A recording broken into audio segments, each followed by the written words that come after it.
নিয়ন্ত্রণে যদি কোনো মানুষ চলে যায় তাহলে সেক্ষেত্রে আল্লাহর আশ্রয় চাওয়া দরকার খুব জোরে সোরে।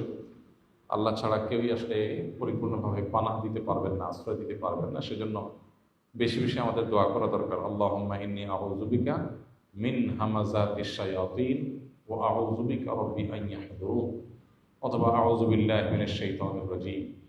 এটাই বেশি বেশি করে আল্লাহর কাছে পড়া দরকার, অর্থ সহকারে বুঝে বুঝে আল্লাহর কাছে শয়তান থেকে আশ্রয় চাওয়া দরকার। আর পাশাপাশি মানুষের নিজের পরিবর্তনের জন্য তার জীবনে কিছু হার্ড বা কঠিন ডিসিশন তাকে নিতে হয়। এই ডিসিশনগুলো তাকে এই জাতীয় গুনাহগুলো থেকে বাঁচতে সাহায্য করে। যেমন, যে স্মার্টফোনে গুনাহ দেখার বদভ্যাস আছে, সেই স্মার্টফোনটা বিক্রি করে ফেললে হয়, একটা বাটন ফোন নিয়ে ফেললেই হয়ে যায়। অথবা একদম ফোন ছাড়া চললেই হয়। নিজের জন্য নিজের কিছু কঠিন সিদ্ধান্তের ফয়সালা করতে হয়। এটা যদি করে ফেলা যায় তাহলে সেক্ষেত্রে এই সমস্ত গুনাহ থেকে বেঁচে থাকাটা ইজি হয়। যদি মনে হয় যে বিশেষ কোনো সঙ্গী সাথীর কারণে হয়, তাহলে সেই সঙ্গী সাথীকে নিজের জীবন থেকে ডিলিট করে দিতে হবে, তাদের নাম্বার ফেলে দিয়ে, তাদেরকে ব্লক লিস্টে ফেলে দিয়ে, যে কোনোভাবে। গুনাহের জন্য, গুনাহ থেকে বাঁচার জন্য কিছু স্যাক্রিফাইস লাগে। বিশেষ করে মানুষ যখন আসক্তির লেভেলে চলে যায়, একজন ড্রাগ এডিক্টেড মানুষকে যেরকম একটা বিশেষ পরিবেশে এনে তার উপরে প্রেশার ক্রিয়েট করে তাকে যেরকম তার অভ্যাসটা ছাড়ানো হয়, ঠিক একইভাবে বিভিন্ন গুনাহে যারা আমরা আসক্ত হয়ে গেছি, আমাদের নিজেদের পরিবর্তনের জন্য কিছু অ্যাকশন প্ল্যান নিজেদের প্রতি নিজেদের নিতে হয়। আত্মশাসন যেটাকে বলা যায়, এর মধ্যে একটা হতে পারে যে আমি স্মার্টফোন বিক্রি করে ফেললাম, আমি বাটন ফোনে চলে গেলাম, অথবা ফোন একদম বাদ দিয়ে দিলাম। তাতে কিছু অসুবিধা হবে, কিছু সমস্যা তৈরি হবে। তো সেগুলো মেনে নেওয়ার মানসিকতা থাকতে হবে, কারণ আমি সব ঠিক রাখে তো আমি পারবো না। কিছু পেতে হলে কিছু ছাড়তে হবে।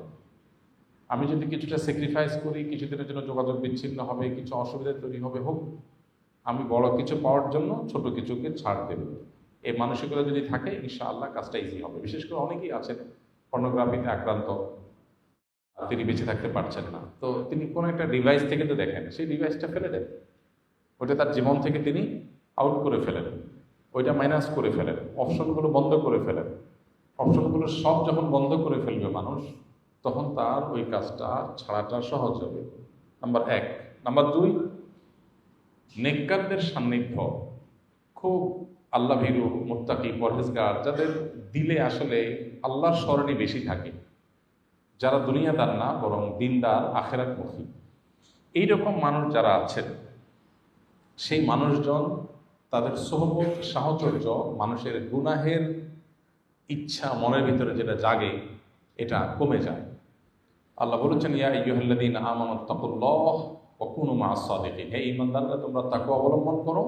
আর তাকওয়া হাসিলের একটা উপায় হলো নেককার, মুত্তাকি, পরহেজগার, সাদেক, সাচ্চা ঈমানদার, আল্লাহওয়ালা যারা, তাদের সোহবত, সাহচর্য, এটা মানুষকে নেক হতে সাহায্য করে। এক ব্যক্তি নবী করিম সাল্লাল্লাহু আলাইহি সাল্লামের কাছে এসে সে জেনা করার পারমিশন চেয়েছে। চিন্তা করা যায়, সে নবী সাল্লাল্লাহু আলাইহি সাল্লামকে বলছে যে, ইয়া রাসূলুল্লাহ, ইসলাম তো জেনা হারাম করেছে, বাট আমার জেনা করতে হবে, আমি চাই আপনি আমাকে পারমিশন দেন। আমাদের কাছে কেউ এসে এরকম কোনো কথা বললে, কোনো আলেমের কাছে বললে, আমরা হয়তো রিয়্যাক্ট করতাম। নবী করিম সাল্লাল্লাহু আলাইহি সাল্লাম রিয়্যাক্ট করেননি। তিনি অত্যন্ত বুদ্ধিদীপ্তভাবে আল্লাহ প্রদত্ত ইলম এবং হিকমা দিয়ে তাকে বুঝিয়েছেন, এবং তার বিবেকে আঘাত হতে পারে এরকম কিছু প্রশ্ন করেছেন। নবী সাল্লাল্লাহু আলাইহি সাল্লামের কাছে এরকম আরো অনেক কেস এসছে, অনেক কেস আসছে যারা জেনা করে এসেছে, অথবা জীবনে কোনো অন্যায় বা পাপের পথে সে পা বাড়িয়ে ফেলেছে। নবীজি প্রশ্ন রেখেছেন যে, তুমি যার সাথে জেনা করবে, তুমি কি চাও যে তোমার মায়ের সাথে কেউ জেনা করে? বলে, না না ইয়া রাসূলুল্লাহ, প্রশ্নই ওঠে না, এটা আমি কোনোদিন সহ্য করবো না। তোমার বোনের সাথে কেউ জেনা করো, তুমি সহ্য করবে? বলে, না ইয়া রাসূলুল্লাহ, আমি সহ্য করবো না। তোমার স্ত্রীর সাথে? বলে, না। মেয়ের সাথে? অসম্ভব।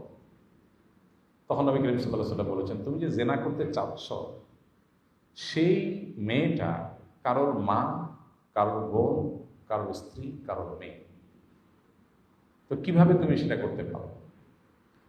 নবী করিম সাল্লাল্লাহু আলাইহি ওয়াসাল্লামের এই মোটিভেশন আর এর চেয়ে বড় কথা হলো, একটু আগে যে জেনা করার পারমিশন চেয়ে এসেছিল, নবী সাল্লাল্লাহু আলাইহি ওয়াসাল্লামের সামান্য সময়ের সোহবত এবং সাহচর্যে তার জেনা করবার আগ্রহটাই অন্তর থেকে হারিয়ে গেছে।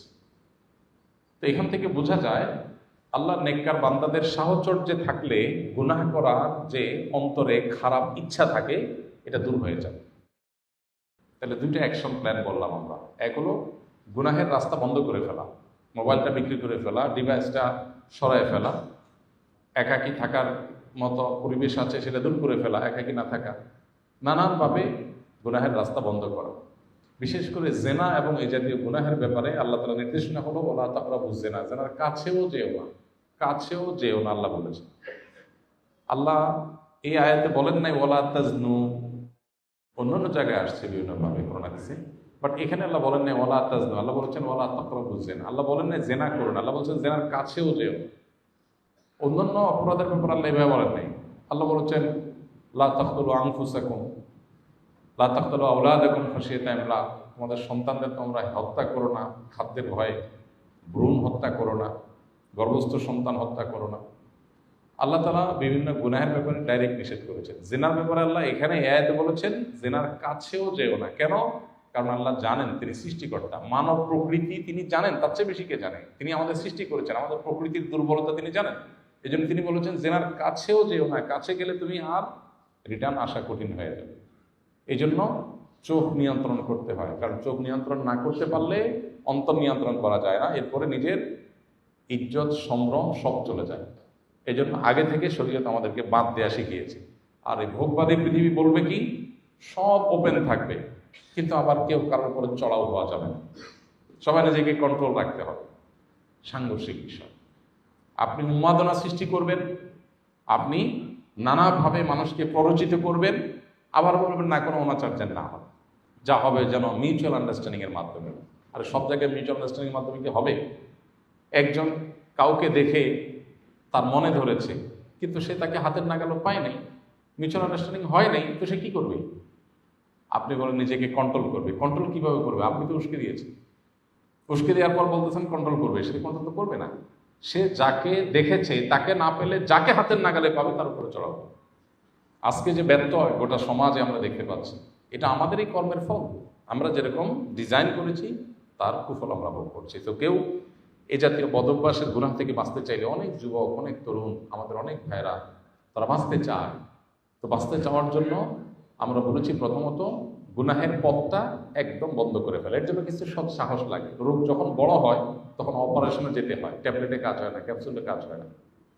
এই জন্য আপনার শুধু দোয়া দরুদ পড়ে গুনাহ থেকে বেঁচে যাবেন এরকম চিন্তা না করে, বরং দোয়া তো করবেনই, তার আগে আপনি একটু কঠিন অ্যাকশনে যান যে আমি গুনাহের রাস্তাটা একদম কাট করে ফেলব। যে বন্ধু আমাকে খারাপ পথে নেয় তার সাথে সম্পর্ক একদম ছিন্ন করে ফেলবো, দূরে কোথাও চলে যাব একদম, সে আমার আর খুঁজেই পাবে না কিছুদিনের জন্য। এরপর দেখবেন আস্তে আস্তে সহজ হয়ে গেছে। আর দ্বিতীয় বলেছি খুব নেককার আল্লাহ ভীরু মুত্তাকী মানুষদের সাহচর্য, তাদের সান্নিধ্য, তাদের মজলিস, এটা যত বেশি আপনি মেনটেন করতে পারবেন তত বেশি গুনাহ থেকে বের হয়ে আসা সম্ভব হবে। আর তৃতীয় হলো আল্লাহ কাছে চোখের পানি ফেলে দোয়া করা। আল্লাহ ছাড়া আসলে কেউই মানুষকে জাহান্নামমুখী কর্মকাণ্ড থেকে পরিপূর্ণভাবে রক্ষা করতে পারবেন না। এই জন্য আল্লাহর কাছে পানা চাওয়া এবং দোয়া করা, চোখের পানি ফেলে ফেলে আল্লাহ আপনি আমাকে হেফাজত করেন।